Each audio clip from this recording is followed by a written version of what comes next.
We are so pleased to be joined now by CBS Sports English football correspondent Anita Jones. Anita, welcome into the show. How are you? I'm very well. I'm not sure if I feel so proud, talking about English after yesterday. Maybe if the Lionesses had been playing, I'd feel a bit prouder. But I guess, I don't know. We'll leave it to one side anyway. Oh, you live to see another day for sure in the Euros. But let's talk some women's footy right now, because in England, the Reading women's team has declared that they are no longer going to play in the Barclays Women's Championship. Break it all down for us. What happened? Yeah, so yesterday was quite a sour day, if I can describe it like that, in women's football. Reading has been a team that has produced some of the Lionesses. You think of the likes of Mary Earps passing through there, Fran Kirby, someone else who's really respected in the women's game, also Farah. The fact that they're in this position where they were in the second tier of women's football, now dropping to the fifth, is just so staggering. We're talking about a team that was competing in the top flight of the women's game just a couple of seasons ago. And how this has come about is really an assessment of the club and feeling that they won't get a financial return on continuing to run the women's team for the next 5 years.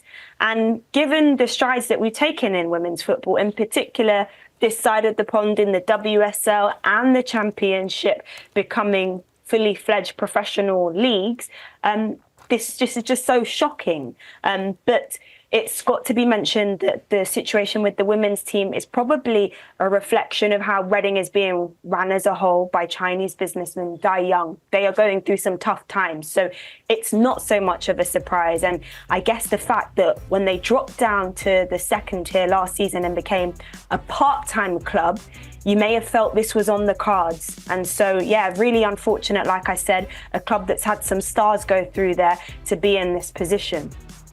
Anita, incredibly unfortunate, and that's not only the only unfortunate news coming out of England, because Man United are also going through something. I mean, so many players aren't returning. Zellum, Earps, Paris, Lucia Garcia. What's your take on what's happening with United right now? Yeah, I'm here to just talk about all the bad news in the women's football game at the moment. I started off on a high saying if we talk about the Lionesses, I'd be much happier. But yeah, I guess this is a reflection of the challenges that are still in the women's game. We're all happy with some of the strides that have happened in recent years, but there are real challenges that women's footballers and also the infrastructure around it are still having to deal with.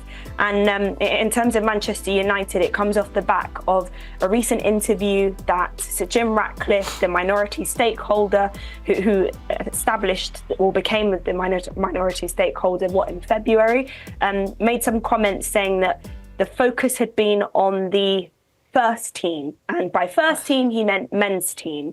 And so that, of course, was rather disappointing to some of the Manchester United fan base, and I guess women's football fans as a whole. And when asked had there been any thought about the women's team, essentially the response was TBC, that they hadn't had time to focus on that the focus had been on the men's team. And what his team had been in there for 6 years. He's got the likes of Dan Ashworth coming in from Newcastle, Omar Barella from Manchester City, who are real key people in helping the women's teams of those respective teams establishing themselves and doing well. So it is shocking that not only he said that, but the fact that that's happened. And then to add to it, we learned that the women's team, Manchester United's women's team, that had this incredible training facility, £10 million spent on it, are being moved from there next season to portable setups for the men's team to move in there whilst their facilities are being worked on. So it's not a good time at the moment when you look at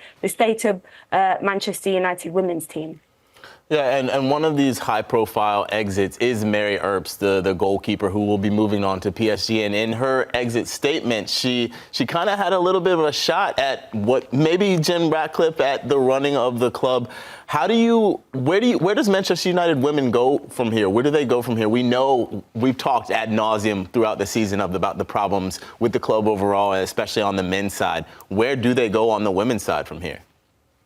Yeah, literally, whilst the show has been on, it was confirmed that Mary Earps is going to PSG. She'll be playing in Champions League football, which is incredible for her as a player, given what she's achieved on the national stage. It's really interesting when you look at Manchester United's trajectory, and I guess also some parallels with Reading, because what they only had fully fledged status in 2018, or having this women's team, and to have had the progress they had, in particular with the likes of Casey Stoney coming in almost like an Emma Hayes for Chelsea, pushing and fighting for all of these things. This feels like a step backwards, and to lose some of the key players, like you said, it is quite concerning. And yeah, her statement is really open to interpretation, saying that her goals and ambitions don't really align with the direction that the club's going in. And given that the women's team are being moved from their established training facility, something that was seen as this great stride forward, to portable cabins to I guess help the men's team have more of a structure and a training base, really does question the priorities, and also the fact that Sir Jim Ratcliffe let on that they hadn't even thought about the women's team yet. It's almost suggesting or questioning whether it's an afterthought at this stage. Anita, it definitely feels like an afterthought, in my opinion. But what does this really say about the state of football for women's football in England? I mean, I guess there's always been this divide between the teams that are doing so well and the teams that are yet to catch up. Because when Manchester United started making these strides, like I mentioned under Casey Stoney, you thought that they were in there around the likes of Arsenal, Chelsea, Manchester City. And we just go back to last season, where Arsenal filled the Emirates on more than one occasion. I was lucky to be there for a game, in December for CBS, when they played Chelsea. And so I guess there's just this disparity in the women's game, and it needs to be levelled up. And with a team like Manchester United, which for many is the biggest team in world football, club football, you'd hope that attitude would change. And like I said, with the likes of some key players coming in, like Oma Barada from Manchester City or Dan Ashworth from Newcastle, this approach to the team will change very quickly. Anita, thank you so much. We will have you back to talk about something positive at some point. I promise you. I promise you. I hope so. Thank you. As always, your insight is invaluable.